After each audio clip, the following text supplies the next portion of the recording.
and welcome to this webinar from the Centre for Christianity in Society. Artificial intelligence has become a really hot topic over the last few years. It's seeped into popular culture recently in shows like Westworld and films like Ex Machina.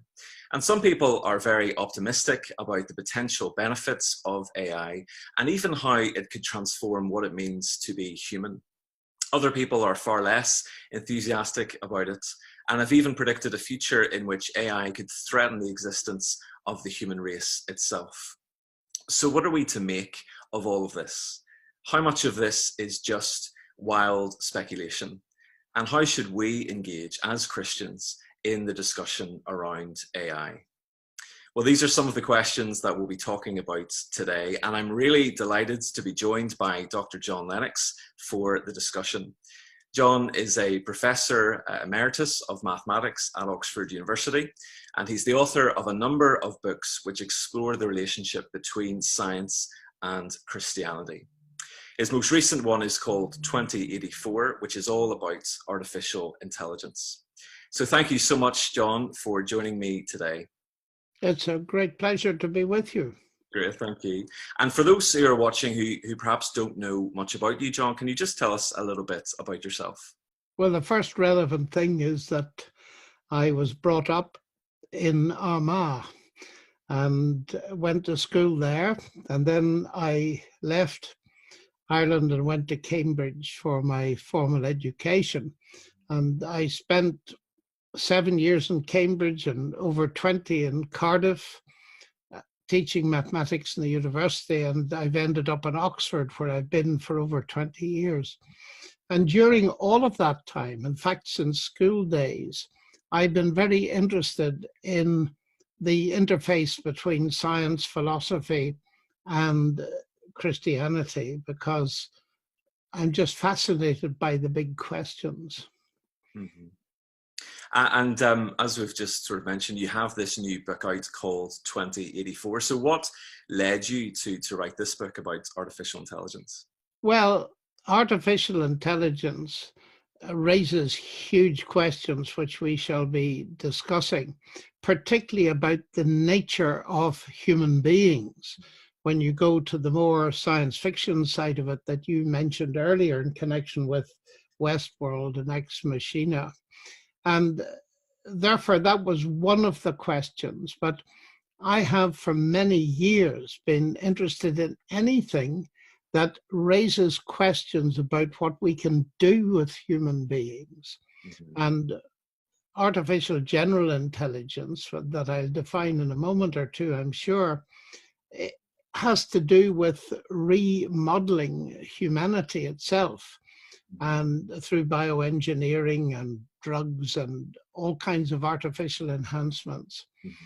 And I did feel that somebody ought to write something. Now, some things had been written, and what precipitated it with me was being invited to give a lecture in London mm-hmm. to a large number of thinking people about the relationship of what was happening in the AI world and the early chapters of the book of Genesis. Mm-hmm. And as I was researching for that lecture, I discovered, to my great interest, that there was a vast amount to be explored, and it ended up in being a book. Mm-hmm. Mm-hmm. Great, and you have this book now. So for those who have maybe read a little bit of George Orwell's work, they may see the connection between 2084 and one of his books. So can you tell us a little bit about the story behind the title? What made you go for 2084? Well, of course, it's a takeoff from 1984, which is a dystopian scenario of the future, and introduced to the English language phrases like Big Brother and thought speak and all this kind of thing. And that reminds you instantly about the immense questions surrounding facial recognition technology today, particularly in its use in totalitarian regimes. But what gave me the title was a colleague from Oxford, Professor Peter Atkins, who's a renowned atheist, and he and I were traveling in a car together to do a debate which can be seen on my website. There's a pretty vigorous debate at that. And he asked me what I was writing, and I told him, and he said, I've got a title for you. And he came up with this title, which I thought was brilliant, and so does everybody else. So there it is. Oh, very good. And so we're going to talk, obviously, John, about artificial intelligence, but for some of our viewers, they may not be aware that there are, broadly speaking, two types of AI. So what exactly do you mean by artificial intelligence? How would you define that? And then explain a little bit for us the two different types of AI. Well, it's very important to bear in mind that there are two very different things, although they are related. There is, first of all, what's called narrow artificial intelligence, and that's the kind of thing that is operating at the moment. And it's got very positive benefits and a whole lot of ethical problems and difficulties. I often think that it's a bit like a knife. You can use it for surgery or you can use it for murder. So let's think of what a narrow AI system is. It involves a computer with huge crunching power. It involves a large database and software that enables it to recognize patterns within the data and print out answers to the questions that are inputted to it. For example, take 1 million X-rays of lungs, and that's your database. Label them using the best doctors in the world with the diseases that they represent. So you've got a big database of labeled pictures, and then you have something goes wrong with your lungs, your breathing difficulties, an X-ray is taken of your lungs, and it's compared with that huge database. And in a few seconds, out comes a diagnosis that your X-ray resembles this one, so you've probably got disease X. And in general, the diagnosis will be better than anything you get at the local hospital. Now, that can be thought of in many different medical scenarios. And indeed, at this very moment, artificial intelligence techniques of that kind are being used to develop a vaccine for COVID-19. So that's a very positive use of it. Another example, which is hugely important, is facial recognition technology. And one can immediately see the value of being able to recognize criminals or terrorists in a crowd. But then you begin to find that there's a downside, because the Uyghur population in Xinjiang in China is being monitored unbelievably, surveillance of the most intrusive kind, and the population is suffering. Indeed, many are in camps which look very like concentration camps, because the government wants to actually re-indoctrinate them and obliterate their culture. So that's a huge downside of that AI system. Now, let me emphasize, these are things that are already operating. The second kind of AI is AGI, Artificial General Intelligence. And that has essentially two forms. And it is generally described by what's called the transhumanism project. That is to go beyond human. In what sense? Well, either you go beyond human by enhancing human beings by bioengineering, drugs, all kinds of implants, or you attempt to create some kind of silicon life, which is not dependent on carbon. It's not dependent on our concept of biology, and therefore is more endurable, in order to produce a superintelligence that is omnicompetent. So narrow AI is characterized by this. It does one thing and one thing alone that normally requires human intelligence to do. For example, recognition of disease. AGI is the much more futuristic idea of creating a superintelligence that outranks humans in every area. So that gives the general idea. Sure, thank you. And you mentioned there transhumanism, and we'll come to talk about that a little bit later on. But I just wanted to focus on AGI then. What do you think are some of the risks that AGI poses? I mean, some people are talking about the existential risk that it could wipe out humanity itself. So what are your thoughts on that? Well, my thoughts are not terribly important, but what leading people who have influence, particularly in governments and so on, think about it is very important. And there are two sides to the debate. There are the pessimists, techno-pessimists, and the techno-optimists. The pessimists are concerned that it may create a huge potential risk and even wipe out humanity. The late Stephen Hawking was one of those. Elon Musk is another who's raised very big questions about it. But on the other hand, there are techno-optimists who tend to think whatever can be done ought to be done. And this will bring huge benefits to humanity. What is often unsaid, of course, it'll bring huge benefits to the rich, and it'll drive a very much bigger wedge than exists at the moment between the rich and the poor. But that is the kind of thing that people are concerned about. But a lot of it is, to my mind, is speculations, because if you want to imitate in any way and supersede human intelligence, you'll have to solve the problem of what is at the base of our intelligence, which is consciousness. It's very important to realize in this debate that words are misleading. We hear of an artificially intelligent system, but it's not intelligent. The computer is not intelligent. You see, it's been very well put by one of the pioneers in this area, and he said the word artificial in the phrase artificial intelligence is real. It just is like intelligence in the sense that its product is what normally requires intelligence, but there's no intelligence in it apart from the intelligence of the people that designed the machine and the program.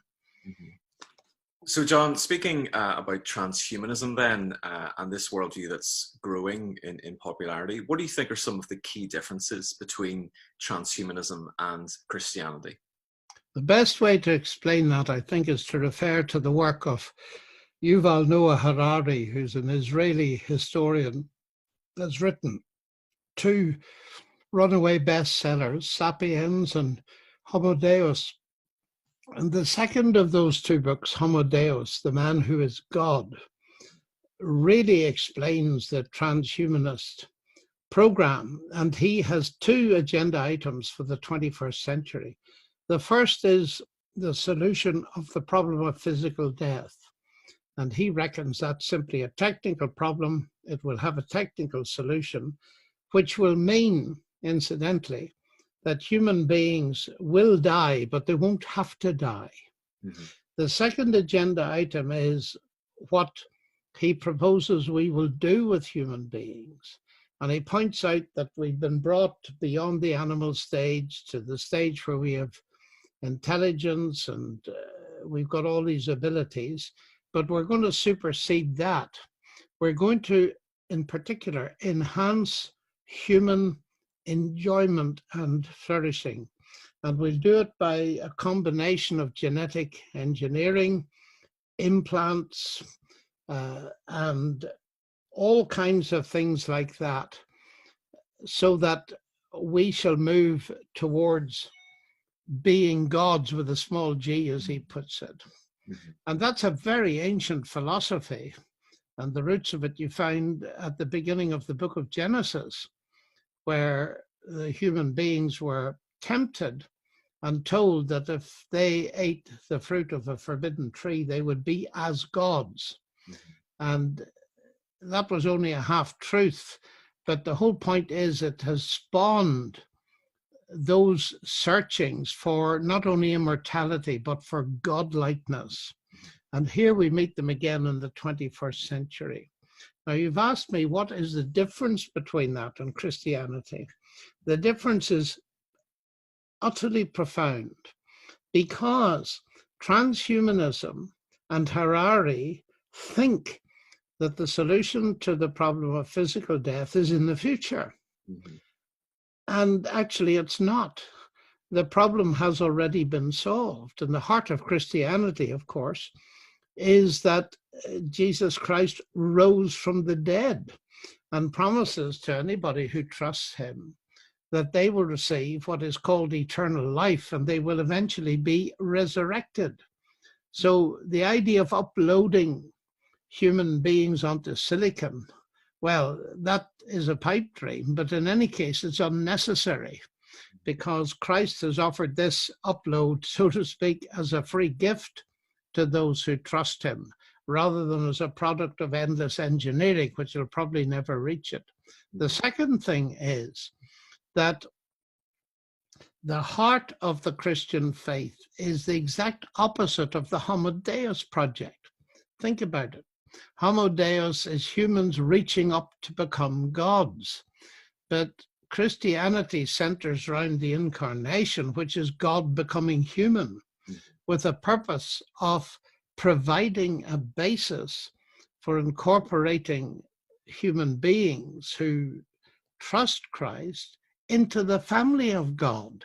Mm-hmm. And so it's the exact opposite movement.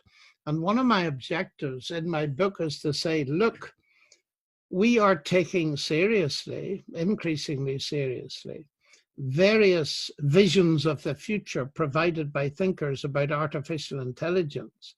Isn't it about time we revisited the biblical scenario, which has the great advantage, at least in my view, of being not only credible, but true? Mm-hmm. Yeah, that's really helpful. Thank you. What would you say then, John, to someone who maybe would come along and claim to be a Christian and say, well, why can't we have a bit of a mixture of both worldviews? You know, as Christians, God has designed us to be creative, to be inventive. And if we do have this technology that enables us to improve or upgrade our bodies, then wouldn't that be a good thing? What would you say to someone who would want to adopt some of the transhumanist values into their Christian faith? Well, I would tend to say that insofar as what you are adding to humanity is within the biblical moral parameters, that's fine. We already do things. We enhance our capacity to see by using glasses, and increasingly these enhancements become part of our bodies. I think the real problem comes when we're thinking of fulfilling the kind of project that C.S. Lewis warned off in the 1940s. That is the remaking of humans. And we are now at the stage, which nobody has ever been before, where we could do something. I say we, certain scientists, believe that they could modify the germline and the human genome so that all future generations would embody the modification we make today. And Lewis made the point that if that ever happens, what will be produced won't be human. It will actually be an artifact of certain scientists. And that's where he got the famous line where he said the final triumph will be the abolition of man. And I say to people, read Lewis's book, The Abolition of Man, and secondly, his book, That Hideous Strength, the science fiction book, if you want to understand what there is to be feared. So I think there's a plus and a minus. And artificial intelligence techniques, just stepping back from it a bit, are bringing great human benefit. I mentioned one in terms of the development of vaccines, new drugs, X-rays, and all this kind of thing. And we need to keep those in mind. But meddling about with the definition of humanity and seeking to provide or create humans 2.0, I think that's a very different thing, because the basic conviction, which drove me to write the book, is that human beings are made in the image of God. And it's worth watching Jordan Peterson talking about these things from his perspective, because on that particular statement, he said, this is the cornerstone of Western civilization, indeed of all civilization. And we neglect it to our peril. And that's what I fear. I would simply ask, what are you proposing to do? Yeah. Does it recognize that humans are made in the image of God? Now, the next observation I would make is that many people, including the people you have named, are strongly atheistic in their convictions. So there's a worldview dimension in transhumanism. Mm-hmm. And it seems to me to be deeply opposed to the Christian worldview. Mm-hmm. And if we ignore worldviews in our considerations of this, that is a very risky business.